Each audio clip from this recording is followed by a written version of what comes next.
It's Drive Time with Holly. Business and consumer news you can trust.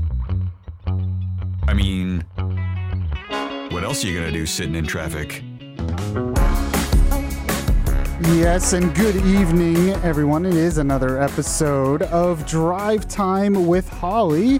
I'm Michael Yaffe. And I'm Holly Sammons. And I hope everyone is having a good evening. We have a lot of great stuff to get to in the show today. We're going to specifically deal a lot with real estate. Isn't that right, Holly? Real estate, moving, packing, boxes. So the fun parts. All the fun parts of life. Yeah. Moving and buying, selling is some of the more stressful things you can do in life. So hopefully some of the information we give this evening can help people take it down a few notches and not be quite so stressed out about the process. Yes, and before we get into the moving aspect, we're going to get to that later in the show. We want to get into more of the real estate aspect in terms of buying and selling and what the market actually looks like. So we're going to talk with a RE/MAX real estate agent, Abby Nelson. And how are you this evening, Abby? I'm doing fantastic. Thank you. How are you? I'm doing pretty good. You're going to give us a lot of great stuff. I'm going to try. So, Abby, what are you seeing? Is it busy? Are you you have plenty of personal time to do all those hobbies that you've always wanted to do? Or personal time? What is that? Right. I'm not quite sure. I don't know What's either. personal time? Yeah. It's been an interesting few weeks, actually, probably a month. The market basically took a 3-week hiatus, compliments of Irma. Right. So we're really just now getting back to normalcy. Basically, everything went on pause, and then everything that we were past, we had to redo. Every house that was inspected had to be re-inspected. Oh, because there's a timeline, or there's like an expiration? Well, because of the hurricane. So if you had right. inspection, you had to have it re-inspected. Could have been damage or something. Right. So if you had an appraisal, you had to have it reappraised to make sure the banks were still comfortable moving forward and no damage. So we're finally really through that, and things are getting back to our normal market. And our normal market, it's just been moving fantastic. Right. What does that mean, moving fantastic? It's great if you're a seller, a little bit tougher if you're a buyer. So I see. That's a seller's market? That is a seller's market. So what does that mean? It means that we have really low inventory. Okay. A great absorption ratio. So homes are coming onto the market, going pending and selling in good time frames. They're not sitting very long. Right. So if you think you're going to list your home, have an idea of where you're going next, because you may not have the luxury of having that home sit on the market for long enough for you to figure it out. Yeah, absolutely. You want to have a plan ready. Right. So if my home sells faster than I anticipated, do I have the option of asking the buyer to give me a little wiggle room, or should you really have your plan in place before you list your home? Ideally, you want to have a plan in place because it gives you more negotiating power. Okay. If you have to then in turn start to ask the buyer for things, then you might be giving up on price or other aspects as well. So isn't it, it's a thing, right? That you can sell your home and in certain circumstances end up renting it back if you just absolutely can't get out. Now, of course, that's if the buyer agrees to that. Yeah, it's called a post-occupancy agreement. As realtors, we usually cringe at the thought of those. And they're just, they can be a big liability for both the buyer and the seller. So you want to have a plan in place, but it's something that, sometimes you just have to accommodate. So my biggest question is then, you're saying it's a seller's market. Does that include like condos and townhomes, or is that mostly just like single family houses? It's all across the board. Our values have just continued to increase. Homes are, including condos and townhomes, are selling pretty rapidly. Single family homes tend to sell a little bit quicker, better than condos and townhomes, but they're still, moving very rapidly. And what would you, how long have you seen this pace? Once things picked up and now things seem to be selling almost as quickly as you list it. How long have you been kind of at that speed? Has it been a month, 2 months, a year? No, it's really, it's been going on for a few years, I think. Okay. It's been over 2 years and 2 months since our inventory, and according to ORA, that's our Orlando Regional Realtor Association, where our inventory was kind of at that 12,000 mark. 2 years ago, it dropped below 12,000. then it went below 10,000, and we're actually under 9,000 homes on the market currently. So it's very, very low inventory. And why is inventory important? You want to make sure that you have a lot of choices, or you have a lot of realtors vying for the same properties. Why is inventory something you pay attention to? I mean, it's basically economics 101, supply and demand. The fewer options out there, when you have more buyers entering in our market, which we do, then it's just going to continue to push the prices up because, it creates a need. Yeah. And is that because there's just more people moving here? I mean, we do have more people moving here. Our homes closed has increased pretty steadily. It's also the seasonality of it. So it is the better time of the year, but we'll start to see that taper off as we get into the holiday seasons. So holiday season's actually not the biggest time for us as a seller's market. Yeah, you'll see the most number of homes close in about the May, June, July timeframe. August was a really great month as well. And then you'll see the lowest number of closings around the January timeframe, just because people are a little bit more focused on the holiday and the season. And so is the summer busy because kids are out of school, people have taking vacation time? Why do you think summer is the time to buy and sell? It's easier to move your kid when they're not in school. Right.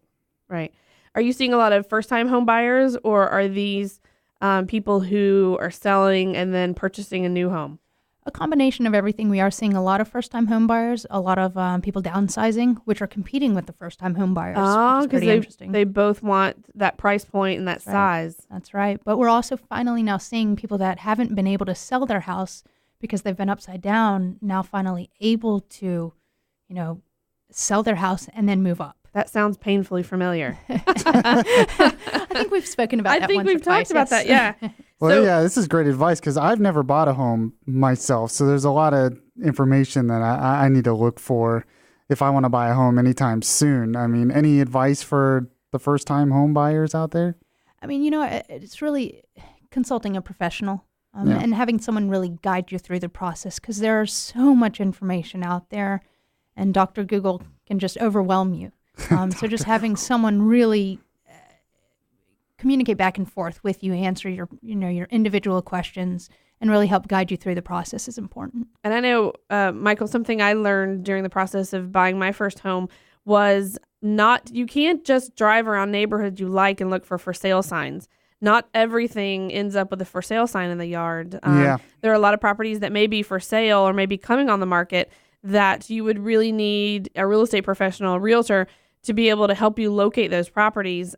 Plus, if you spend every weekend for 6 months driving around looking for a property, you've spent a lot of your free time and a lot of gas. You're doing something that they've already done for you. Right, where they can pull a sheet of properties and help you kind of zoom in on, let's go here, here, and here, and not waste your time with the others because they're out of your market or they're not what you want, things like that. And I'm guessing they would have the best information on what are the good neighborhoods, what's the best value for your dollar, old houses versus new houses as well. Well, and I think it depends on what you're looking for. And first of all, you're going to look at what's your budget, what's your real budget that you have to work with, right. And then what's important to you. Because I tell you what, I bought when the market was at the absolute high right before the crash. And I felt privileged just to find a property that was still for sale. So quite honestly, I rushed to purchase and I didn't think about things like, where am I going to be in 5 or 10 years? Is the school district going to matter to me in the near future? Because if you move into an area where it may not be the school district that maybe you would want, you're going to have a big decision to make a few years down the road, or be stuck paying tuition to a private school when maybe you'd like to explore the public school system. So you have to take into consideration, I think, not only where I am today, but where do I plan to be 5-10 years down the road? Or is this a short-term purchase? Am I going to be here for a few years and then I plan to be at a different place in my career where I can afford something, bigger, more expensive? Am I going to stay in Central Florida forever? Things like that. All things you want to consider before you start your search, I think. But once you start your search, a professional who does this day in and day out can really help you spend your time much more effectively. I tell you, I learned so much from this show every week, and you can as well if you're listening. We're speaking with Abby Nelson, who is a local realtor, and we're in the next segment. We're going to get into some of the specifics on how to find the best real estate agent, what to look for, what maybe some danger signs there are as well. You're listening to Drive Time with Holly. I'm Michael Yaffe, And I'm Holly Sammons. and we will be right back. Welcome back to Drive Time with Holly. Business and consumer news you can trust. Yes, and this is Drive Time with Holly. I'm Michael Yaffe. And I'm Better Business Bureau CEO Holly Sammons. And this is business and consumer news you can trust. And the consumer news and the consumer topic that we're talking about today is an important topic, especially here in Central Florida, and that's buying or selling your home. And we have been talking with a real estate expert, right, Holly? Right. Abby Nelson, who is a realtor here in Central Florida. And one point I want to make that you mentioned as we came back from break was that this is a consumer topic. The interesting thing is, for Better Business Bureau, I know that when we saw the downturn in the economy several years ago, where real estate had really taken a dive, I tell you what, real estate has a lot to do with business as well. There are so many industries that depend on the real estate industry. They depend on people buying and selling. You have, people who lay floors, painters, remodelers. Well, and the movers, which we're going to talk with later in the show. Yeah. That's definitely affected. So it's big business for Central Florida. Florida is a very transient state. We have a lot of people moving in and moving out. So it's important to our local economy. Abby, as people see right now that times are good and they see realtors as busy as they can be, and, title agents and people saying, wow, things are really moving. The inventory's low. Times are good. I know back in 06, 07, you saw people leaving their careers to get into real estate. Talk a little bit about what happens when people jump in to real estate at the top of the market. They decide they want to be a realtor. They jump in. How smart of a career move is that? I wouldn't say so smart. I mean, you jump in quickly and jump back out quickly. Right. There's so much more behind the scenes that goes into real estate that people don't really, take the time to really understand it. They see it as, wow, people can make, good a lot money of money quickly. fast. Yeah. And while that is the case, there's a lot more that goes into it behind the scenes.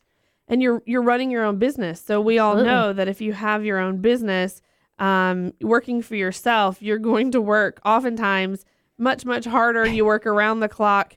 And it's not just buying and selling homes. It's not just taking people to tour homes. You have to market yourself. You have to always be asking for listings, stuff like that. So I think, it's wise to at least say, if you're considering a move into real estate, talk to some professionals who have been in the industry for a number of years. Ask them, what did the bad times look like? When you were slow, how does that look? Because if it's feast or famine and you've got commission checks or you don't have commission checks, you still have to pay your own bills in the meantime. Oh yeah, it doesn't wait. Yeah, no. It's it's a really interesting industry, and you have to, like you said, you have to be a marketing specialist, you have to be a salesman, you have to know how to run a business if you want to do it, in my opinion, the right way. I mean, most people don't know how to run profit and losses and really look at things from that picture. Most people say, oh, I love watching HGTV and I love seeing homes and I want to go do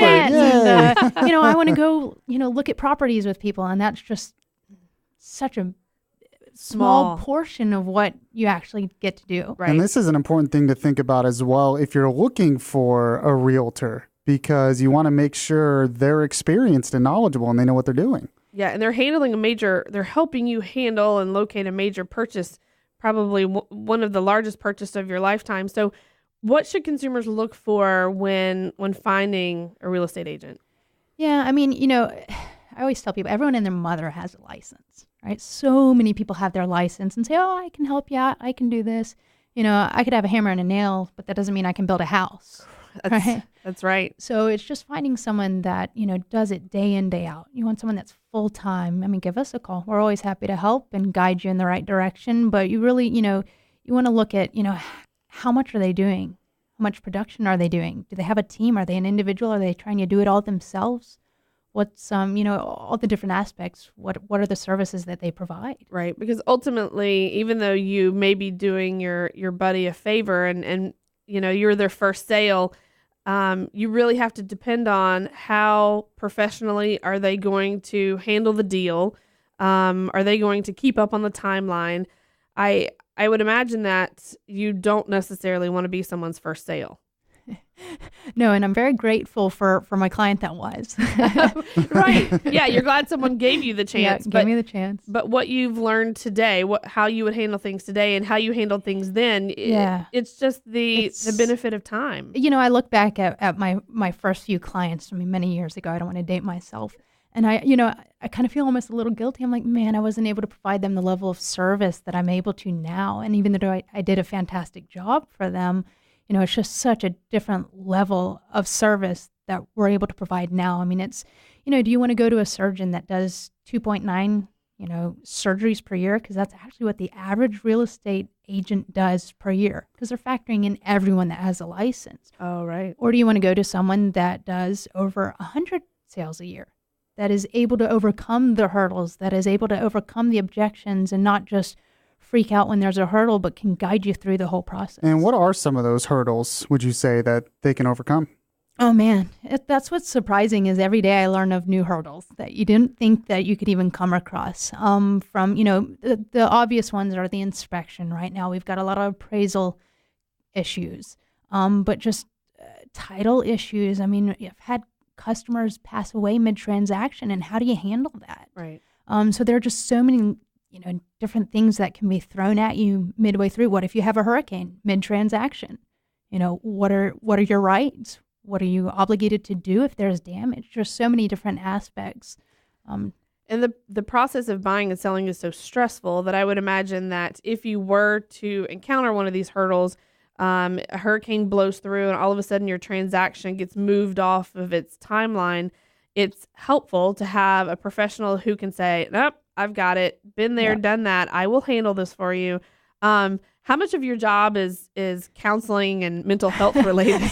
Yes, like I said, you do marketing, you do sales, you do mental health counseling. Right. There's so much of that goes into it. They are superhumans, it sounds like. Talking our customers off the ledge, calming them down. I mean, it's, it takes someone that's usually so kind, and all of a sudden they can just be so out of their comfort zone and just go to a level that they never thought they would go to. Well, this is one of the most stressful things you'll do in your life. And so if you can complete the transaction and, if you're married, you stay married. If you, if you can complete this process and in one piece, those are the success stories. That's right. But I mean, for us, we don't want to just make it a success story. We don't want to just survive. We want to take it to the next level and create such raving fans out of it that during the transaction, it's like, oh my gosh, you gotta speak to this person, because they're just not just, they make it seem so easy throughout. And that's really our goal, is to just provide that exemplary service. Right. So So what you're saying is what you are saying is that it doesn't have to be super stressful and a panic driven transaction. No, I mean, that's going on behind the scenes, right? But it's our job to just really walk you through the process and guide you through it and show you your options and really calm it down. Right. And you said it's your job to walk them through the process, but I'm guessing there's still some things as maybe a buyer or the seller themselves that they need to go through that, to make sure the real estate agent is doing it right, I'm guessing. Any advice on that front? I think one of the most important aspects, it all comes down to communication. If, a customer isn't telling me what they really think of a house or how they really feel, then I might be missing the mark. So it's really good to have open communication from the start. Do you ever talk anyone out of a situation? Do you ever say, you know what, I'm not sure that what you have in mind or what you think is your ideal property or what you think is your dream home, I'd like for you to consider ABC. Do you ever, because of your experience, do you ever kind of redirect someone's search? Yeah, absolutely. I mean, I tend to play devil's advocate quite often, and I want to show them all the options and make them really think, are they making the best decision for themselves? Right. I'm not about just the quick sale. I want to really make them comfortable throughout the process, make sure they're in control of their decision. How often do you see people come to you, they buy a home, you get them into the home. How often do they come back and purchase again? We have a lot of repeat business. I mean, that's the majority of ours. Last year, we had actually 30 clients that re-entered the market with us. Wow. So were they buying additional properties? Were they downsizing? What were they doing? A combination. A combination of it all. Selling, relocating. So when it gets back to finding a realtor, finding a real estate agent, should I interview a few and see, what am I looking for? Should I interview candidates for a real estate agent before I jump into this? And if the answer is yes, what should I look for when I meet these people? Yeah, absolutely. I mean, you don't want to just listen to one person. You want to hear multiple opinions. You want to make sure that they're kind of all guiding you towards the right direction, especially when it comes to pricing. But also referrals are helpful. So if you have someone that really has an experienced agent that they know and trust and would like, to work with them, and you've seen their track record, that's also a good direction to go. An experienced agent like Abby Nelson. There you go. And Happy to help. we really appreciate you talking with us today. I know I've learned a lot. We've been talking with Abby Nelson, who is a realtor with RE/MAX. In the next segment, we're going to get into some information about the moving aspect of buying or even selling a new home. It's one of the more stressful parts, as you can imagine. So we're going to talk with an expert on that.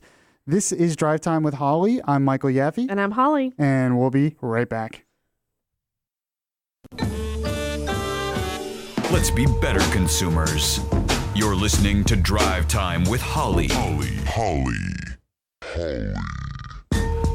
And yes, this is the show that can help you be a better consumer. This is Drive Time with Holly. And this is, sorry, stepped all over you. This is Holly Salmon's eager beaver here. Well, we have a lot to get to. I'm Michael Yaffe, by the way, but we have a lot to get to on the show. And this is definitely an important topic because in the first half of the show, we were talking about real estate, the best ways to buy or sell your home, what kind of market it is out there. And we found out from Abby Nelson, who is a realtor, that the market's pretty hot right now. There's a lot. It's definitely a seller's market, which means there are a lot of people that are moving. And we're going to be talking with a moving expert, right, Holly? That's right. And one thing that we spoke to Abby about during the break that I thought was really interesting, and this really dovetails into Michael very well, is that Abby said when a home sells, every time a home sells, it infuses the local economy with about $60,000. And the reason for that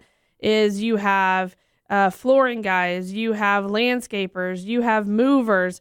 Every time a home sells, it puts a lot of people to work. And that's why, like we said before, that's why this industry is so important, and that's why... Especially in Central Florida, right, but anywhere. It's an indicator that we keep an eye on. But so you've jumped the hurdle of buying or selling your home.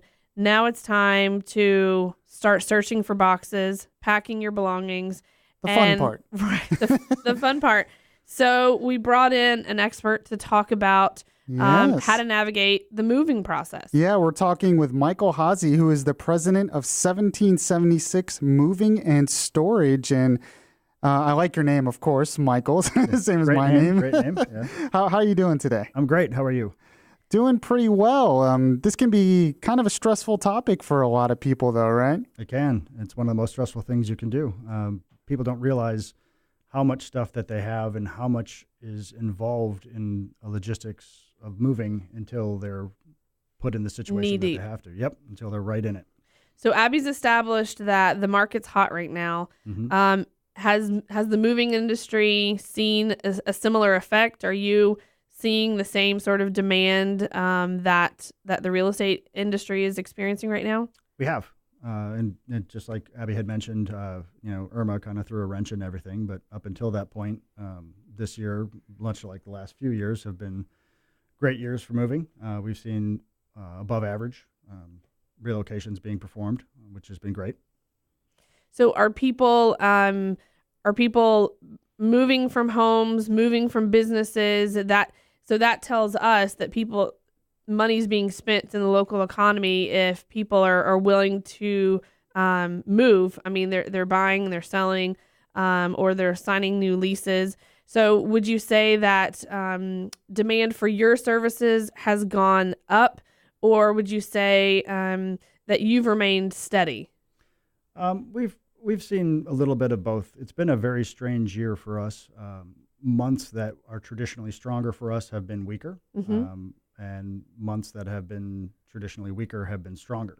And Well, that's interesting. it's been a little bit of a puzzle that we're trying to figure out. And I think a lot of what we do parallels with what's going on outside of moving and even outside of real estate.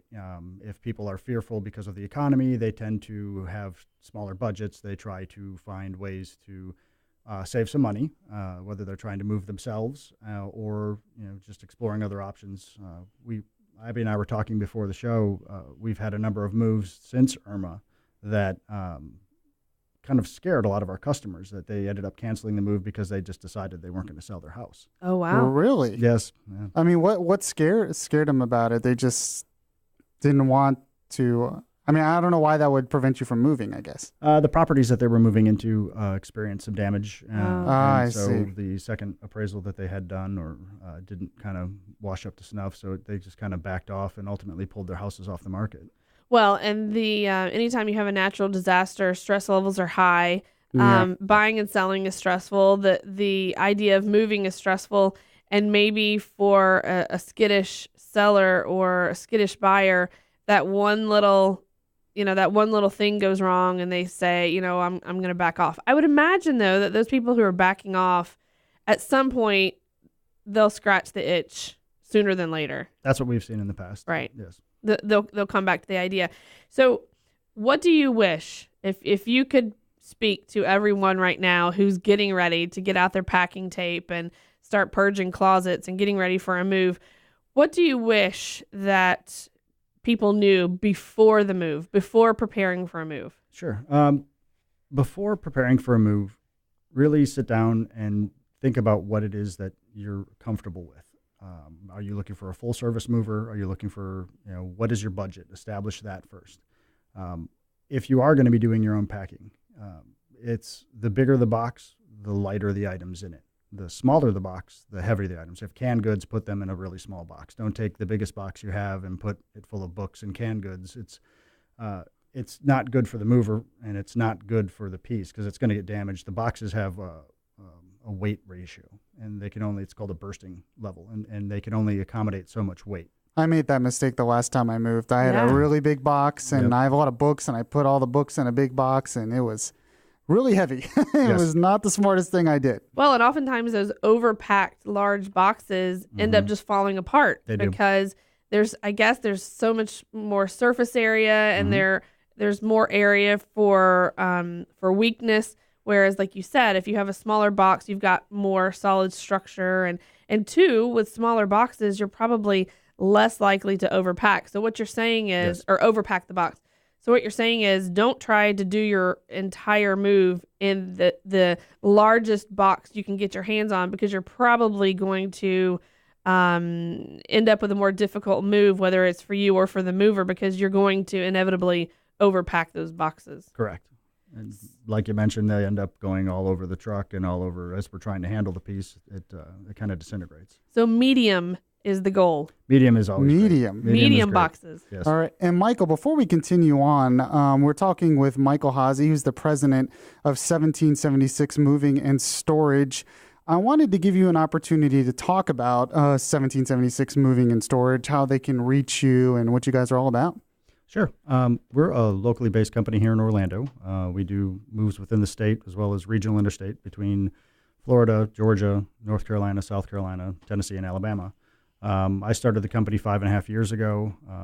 I came out of the traditional van line background. I was an executive at what's regarded as the finest moving company in America. All we did was move corporate executives. We started 1776 in 2012. We had some great success in the marketplace. We try to provide a great service at a really reasonable rate, which I find is lacking in Florida. Reaching us is very easy. You can call us, find us on the web. What I found it was very important that has been very successful is, it's about providing a consistent service to the consumer, doing the right thing and owning whenever anything happens. You really step up to the plate and try to make everything right. Right. We've been pretty successful with it. We do between 1,500 and 2,000 moves a year. Wow. And it's predominantly here in the Orlando marketplace that we do that in. And do you focus on residential or do you do it all? We do it all. Our primary focus is residential. We have a specific niche that we fill. We do a lot of high-end residential, a lot of celebrities, a lot of athletes. Our rates are not indicative of that, which I think is great because it appeals to everybody. I think it's interesting that you came out of a business that kind of worked with a higher end client or worked with, executives. And so I would imagine that the foundation on which you built your business is built on higher standards and, an excellent level of customer service. So that as a consumer, that would make me feel like, I'm in good hands because this guy knows high service. This guy knows quality work. Correct. We're not without our faults, but we strive for that every day. And like everybody, it's what our goal is. Speaking of not without our faults, no matter how perfectly your company handles the move, no matter how expertly boxes are packed or loaded into the vehicle, sometimes something breaks. Yes. Sometimes something goes wrong. What advice would you give to consumers? The boxes are being unpacked, they're being unloaded. Something happens, something breaks. What advice do you have for consumers if they find themselves in that situation? Report the damage immediately to the carrier that you went with, and follow the claims process that they lay out to the letter. It's important. A lot of claims can be prevented by understanding how to properly handle a piece or properly, from a consumer side of things. When you do your own packing, a lot of customers don't realize that it's not just putting the items in a box. It's, you want to pack it almost as if you're shipping it via like a UPS type style. So you want to put a lot of packing paper, twice the amount of paper you think you want to put in it. If you're packing your own dishes, you want to make certain the dishes aren't flat, but they're standing up on edge. I didn't Why know is that? Hold up. Yeah, I wouldn't have done that. All right. Yep. So why is that? Structurally, that's the safest way because you look at how the box is. You have the weight on the top and the bottom, and if the plate is straight up and down and it's pad wrapped, if it's wrapped properly with newsprint or packing paper, and you have enough space between, which isn't very difficult. You just put it up and down. It'll weigh the weight of the boxes. So that's really interesting. If they're flat, it's more surface area. So if you put the weight on the top, it's gonna distribute. Yep. Distribute across the piece. That's a great tip, and we're actually going to get to some more tips for people who are getting ready to make that big move. You are listening to Drive Time with Holly. I'm Michael Yaffe. I'm Holly Salmon. And we'll be right back. Let's be better consumers. You're listening to Drive Time with Holly. Holly. Yes, and this is Drive Time with Holly. I am your host, Michael Yaffe. And I'm Holly. All right, and we've been talking about moving and storage and different things and packing when you're moving from your house. In the first half hour, actually, we talked about real estate and the real estate industry and what the market's looking like and some tips for that.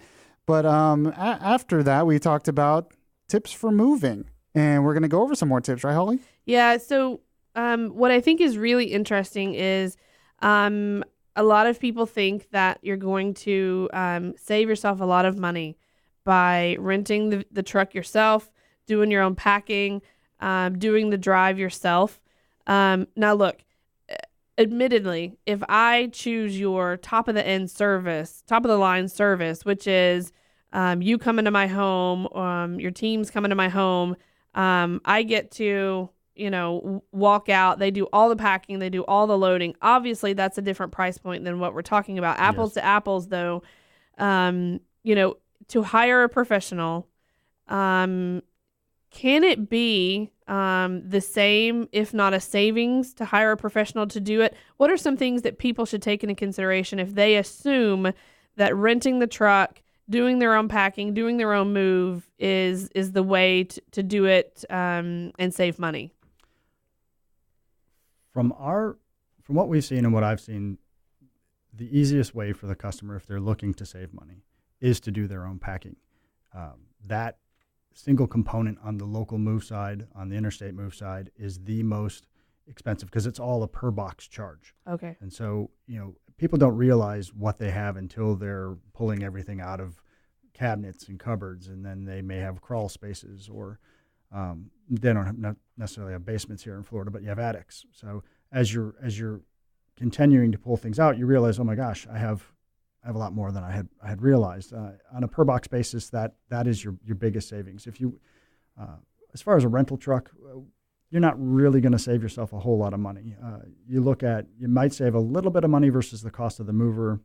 When you factor in the time it takes for you to go, you have to pick up the truck. You have to then drive the truck to your location. You have to get and arrange labor to load your truck, which they may or may not know what they're doing throughout the loading process and how to pack a truck properly. Probably not. But Yeah, most likely not. The truck that you're going to get isn't going to have any equipment on it, so there's not going to be any movers blankets, which are quilt pads that we wrap around the furniture before we put anything on the truck. So you're going to need to get some equipment from the rental company, which will be renting pads, dollies, appliance dollies, all these things. It keeps adding up. Yep, you're going to still have to pay for the fuel. At the end of the day, we've run into this a few times where we've challenged customers to go ahead, price out what it would take to get a rental truck, and then factor in, you're going to hope that your friends help. You can offer some pizza and beer. But inevitably, you may end up in a situation where you're going to have to hire some labor from somebody. And sometimes when you factor everything in, you're not really saving a whole lot of money versus what a full service move would cost. Yeah. And, moving trucks are not getting the best gas mileage. So no. If you're moving a long distance, the fuel cost, I would imagine, could be, a huge chunk of change. So yes. When figuring that into your, when you're totaling up your costs, that's something that really has to be taken into consideration. Yes. When you look at your average rental truck, it gets about 5.5 miles to the gallon. Holy cow. Yeah. Yeah, that's nothing. Oh, so we are talking with Michael Hazy, who is the president of 1776 Moving and Storage. And Michael, do you have any tips when someone's looking for a mover? Do you have any tips on what they should look for? Yes. This is where people really need to do their homework. Really look into everything. Don't trust what you're being told. Talk to, get estimates from at least 3 reputable companies. Mm-hmm. Do your homework on those companies. Check them out with the Department of Transportation to make sure that they are licensed with the DOT. If they're a local mover here within Florida or within the state, you want to make certain that they're licensed with the state. Every mover here in Florida is required to have a intrastate movers registration number. You get that through the Department of Agriculture. The biggest thing is don't be shy to ask a lot of questions. If they hold themselves up, every mover will provide you with a copy of their license. You want to see, anyone that calls up and wants to see our license would like to see verification of insurance. Well, the license is twofold. If I produce the license, we have to have all of our insurances are on file with the state. Right. If anything were to cancel, then our license is revoked. And if someone hesitates or can't easily produce that license for you, or the name on the license and the name on the business card doesn't match, should be a red flag. Big red flags. Yeah, you should be very cautious with. There's a lot of websites that are out there that will purport to have just contact us and we'll get you 3 movers to fight over your business. And I really want to caution everybody out there about some of these sites. And it's they're not all it's kind of a mulligan stew, if you want to call it that. You're not necessarily sure. Don't trust on the website to vet these movers. You still have to do your own homework. Do your own homework on every case. Make sure you get your estimates in writing. Make sure the estimates reflect everything that you're looking to move. If you supply them with an inventory, make sure that inventory is accurate, because that's what they're basing their pricing off of. The state, if you're moving locally, there is no standardization for what is being charged. One mover can charge hourly. The other mover can charge by piece. I mean, it is across the board. Right. So there's no common way. I mean, do most charge hourly? Most do charge hourly. It's important that you read your estimates because the estimate is twofold. You have what is the hourly component, and then you have the terms and conditions, which will outline what is included in this estimate and what isn't included in the estimate. You want to make sure that you understand what else could be charged to you. Some of these companies out there that are supplying interesting estimates will put in oddball fees. That was a nice way to say it. If a consumer calls you over the phone and says, okay, I've got a 900 square foot house, I've got a refrigerator, I have a children's room, a master bedroom, how much is that going to cost? Is it a red flag for you to give me a price over the phone and the first time we meet is on moving day? It can be, depending on the size of the dwelling you're moving from. We quote phone estimates for anything that's under 1,800 square feet and 3 bedrooms or less. If you're 3 bedrooms or more, or three bedrooms and 1,800 square feet and more, we send out to do a visual estimate. As long as you're not, we have a lot of our customers that will move. We just did a move for a gentleman who had a 7,000 square foot house, but he was moving 8 pieces. Those types of variables, you can accurately get a estimate unless you have unusual pieces. You can get them, you get an estimate over the phone, and it'll be pretty darn close. So if I get an estimate over the phone and they show up on moving day, they load up the truck and they go, oh, you know what? This is way more than what you told us over the phone.